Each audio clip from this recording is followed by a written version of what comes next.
Through this forum, we are actually getting to meet a lot of world leaders. Yeah, it was a conversation that will surely shape the next few years of my life. A utopian dream for me to sit with people from private equity firms, investment banks. Every single day, every single experience that we had has enriched me and given me a knowledge of some other different industry. I'm a totally different person to coming back from Singapore.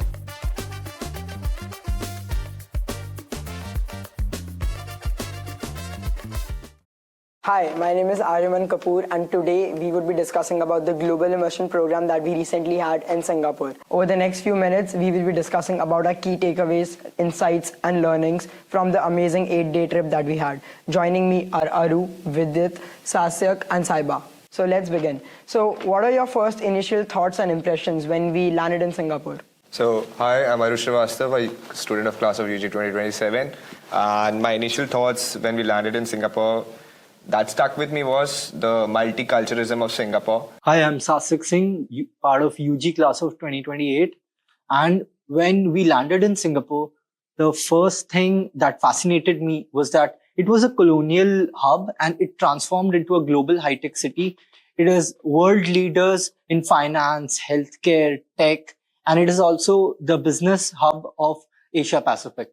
Hi, I'm Vidit Khyal from the UG batch of 2027. And when we landed in Singapore, I love the fact that how beautifully the city was designed, how the transportation was managed over there, and how welcoming the people were. Hi, I'm Saiba Anand, a student from batch of 2028. So it was my first time when I went to Singapore. So obviously it was a great experience. One thing that really fascinated me about Singapore was its culture and how structured it was. And it was just 5-6 days to this Chinese New Year. So obviously it was very beautifully decorated. For me, when I landed in Singapore, at first I was fascinated by all the amazing cars that I saw and I was just calculating the prices considering the heavy tax rates in Singapore. And it was just pretty amazing to see that how a country even smaller than our state, Delhi, is designed and built so beautifully, and there was just so much greenery that it was just, I was trying to absorb it in, and it was just amazing.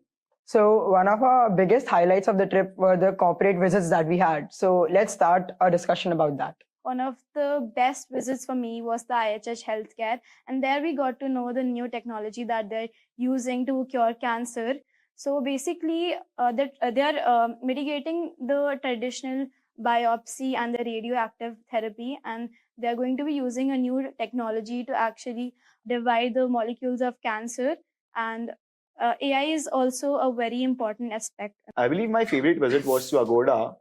Given my background that I've worked with the co-founder and ex-CMO of Make My Trip, I think this was a very insightful session for me where we met with Mr. Pranjal and he told us about the daily operations of Agoda, how it's functioning, more about the team, how it's diversified, and how they have divided the work from managing the supply part and the demand part as well.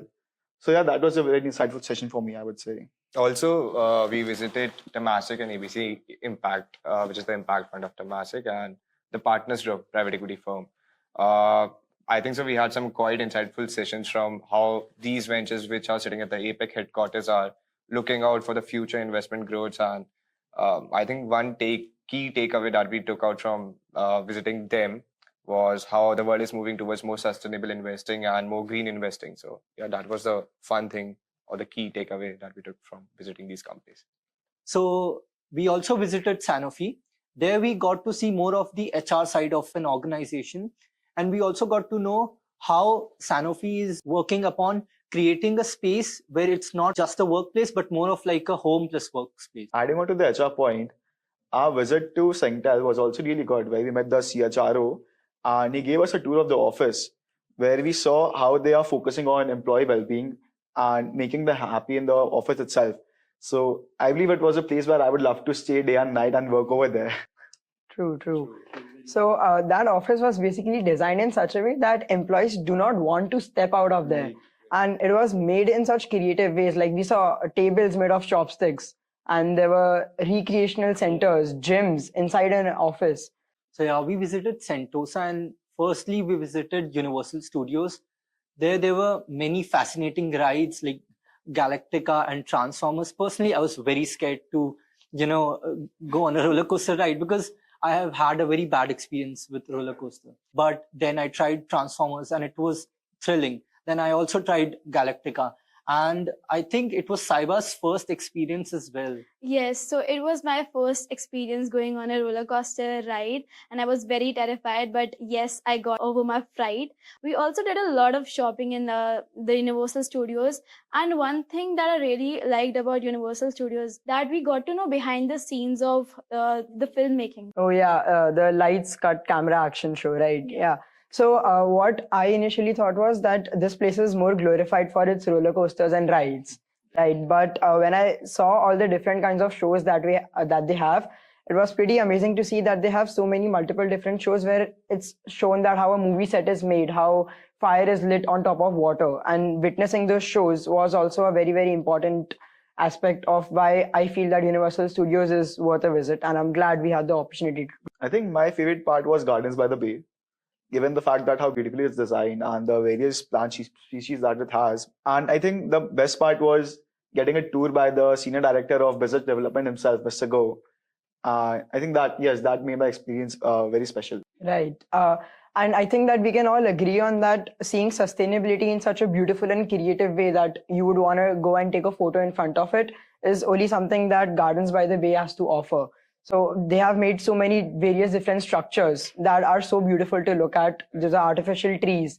And when we got to know that those are actually a part of the sustainable ecosystem and they are not only reducing the AQI but also contributing to the climate, it was just an amazing insight that we got to know. By the way, for the Gardens by the Way, we saw that Lady White Snake because it was Chinese New Year. So it was a beautiful art piece we saw. And we couldn't forget the National Museum of Singapore.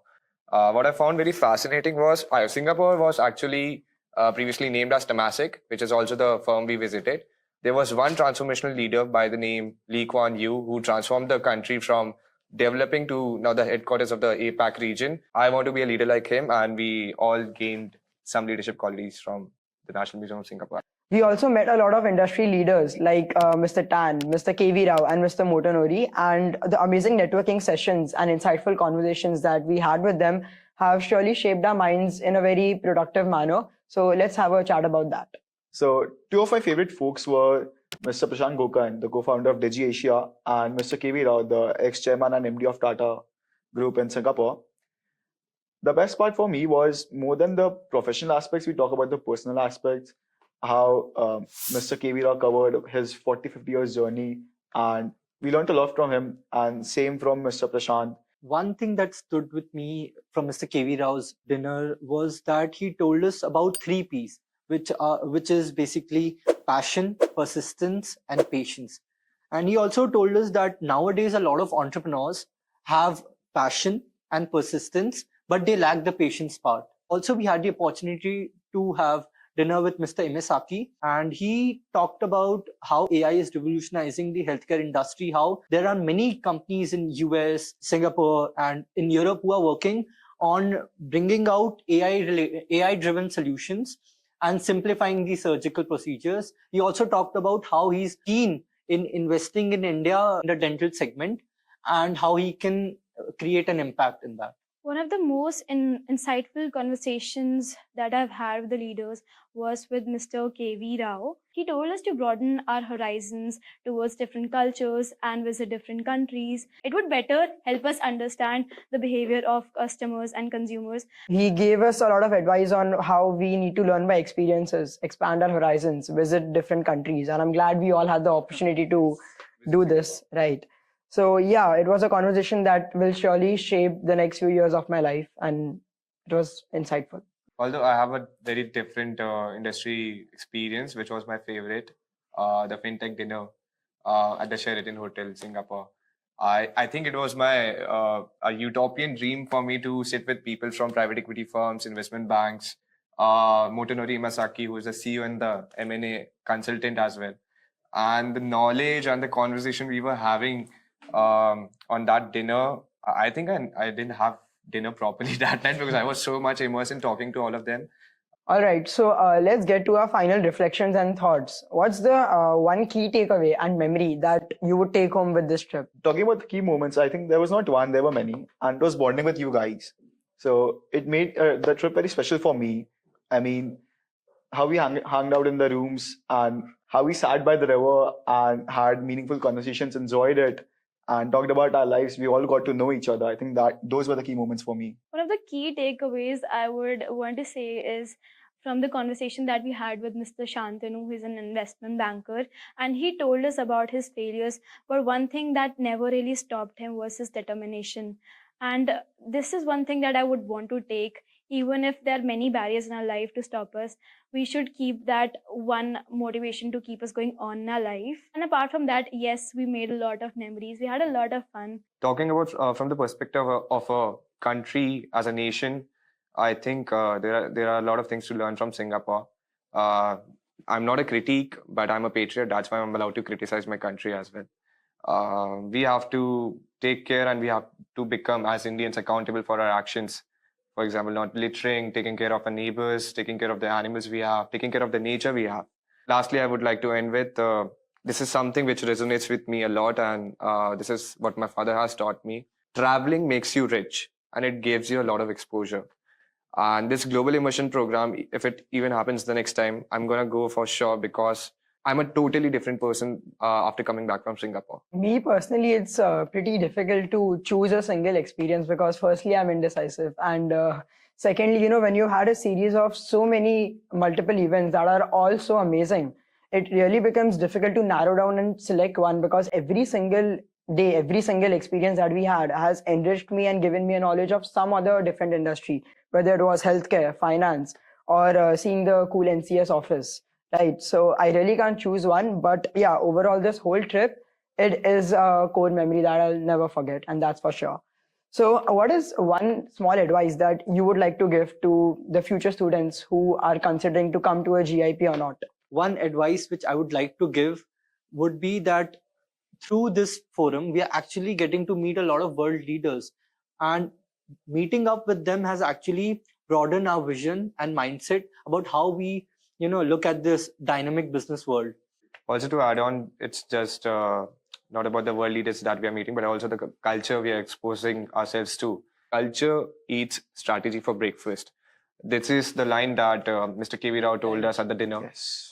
If you want to do business outside, or even if you're going outside, you have to understand the culture of the place you are going to, and you have to inculcate that culture and be with them to actually perform with them or do your business. So GIP is also a great cultural experience, and you should definitely go. Yeah, I pretty much agree with, what you guys said. And I personally feel that going to a GIP is a most important experience because firstly, traveling is something that every student needs to do, especially in these ages, right? And while you look at other traveling trips that people usually have, those are basically going to a country, spending a few good hours and just, roaming around and coming back. A GIP is a whole different thing that I think only Masters Union is doing, right? And it is more about going to a country, feeling the culture, and going to all the top different companies, understanding how business works. So it's the right balance of fun and learnings that any student could ever have. And I can say this with a lot of experience because I've been to the Japan GIP as well. And this was my second GIP. And both of them have truly transformed me in such a way that I feel are aligning with what I want to be in the next 10 years. So yeah, a GIP is a must-have experience that every student needs to have. So yeah, that's it for today's episode. Thank you so much for tuning in, and thank you.